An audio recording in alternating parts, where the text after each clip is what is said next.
અષ્ટાવરણે યુક્ત એવા જે કોટી કોટી બ્રહ્માંડ તે જે અક્ષરને વિશે અણુની પેઠે જણાય છે, એવું જે પુરુષોત્તમ નારાયણનું ધામ રૂપ અક્ષર તે રૂપે પોતે રહ્યો થકો પુરુષોત્તમની ઉપાસના કરે તેને ઉત્તમ નિર્વિકલ્પ નિશ્ચય વાળો કહીએ.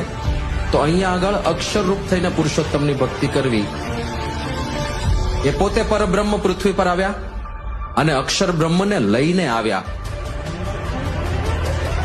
અક્ષરમ બ્રહ્મ પરમમ એવા ગુરુ મળ્યા. શ્રોત્રિયમ જે કાંઈ લક્ષણો શાસ્ત્રમાં છે એવા ગુરુ મળ્યા. એટલે આપણે ભાગ્યશાળી છીએ. અને છેલ્લે કઠોપનિષદ કહે છે આવા ગુરુ મળી જાય પછી શું કરવાનું છે? ઉત્તિષ્ઠ, ઉઠો, જાગ્રત, જાગી જાઓ. પ્રાપ્ય વરાન, આવા ગુરુને મેળવીને નિબોધત, આજ્ઞા પાળો, જ્ઞાન પ્રાપ્ત કરી. આટલું જ કરવાનું છે.